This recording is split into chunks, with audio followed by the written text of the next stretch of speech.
Hello, my name is Melanie Clampit, and I'm an Access Consciousness Certified Facilitator and a Talk to the Entities Certified Facilitator. And one of the big questions I get a lot from people are, how can I connect to my loved one who's already passed over? There are a lot of misconceptions that you need to have a special ability or you need to be psychic or X, Y, and Z. What if none of that is actually true? What if every one of us has the ability to be aware? And it's our awareness and our willingness to be aware of what we actually are aware of that allows us to communicate and receive from those who have left their bodies. But there are a couple of things that make it more challenging. One of those is this lie that death is real. Right? So what if death isn't actually real? What if when we die, us, the being, leaves the body? So what if it's the body that dies and not you or your loved one as the beings that we are? What if we are distinct? What if there's a body and also a being?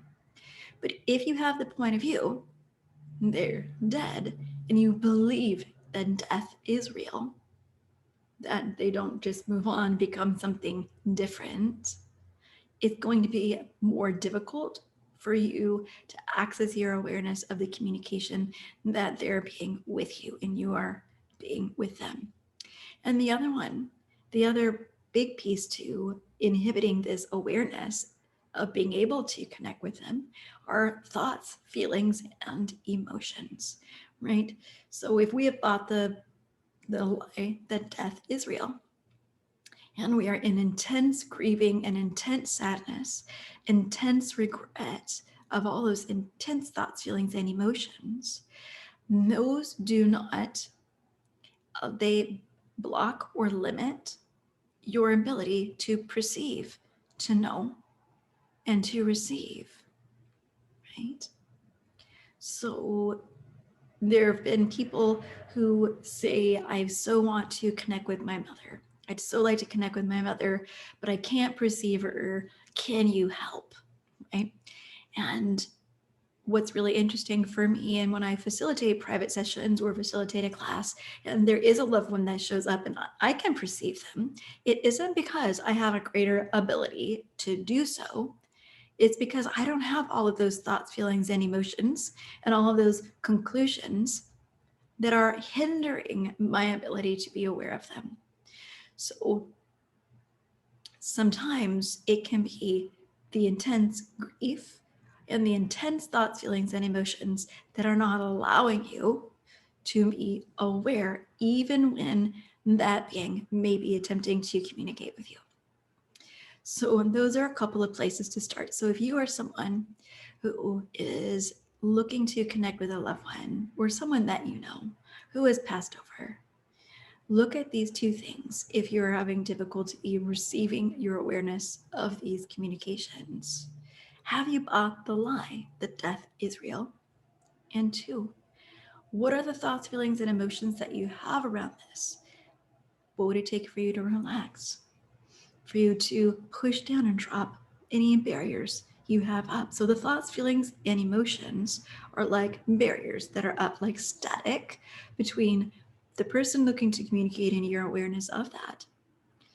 So whatever set of tools that you use, so for me, I teach and I use the tools of access consciousness in order to shift and change those energies and clear the charge around those thoughts, feelings, and emotions. If you don't have that skill set and you're not looking for them, use whatever tools that you have at your disposal to do so, but relax. Relax. Relax. And drop those barriers or push those barriers down. Allow those thoughts to just drift away. Allow the emotions to subside. And relax. And know that when someone who is not in their body anymore is communicating with you, it is not going to be the same as it was when they communicated with the body. When we leave our bodies, from my experience so far, when I've communicated with entities more beings who no longer have a body. Oftentimes they will communicate much more quickly. I will receive the information all in once. So drop those barriers, expand out.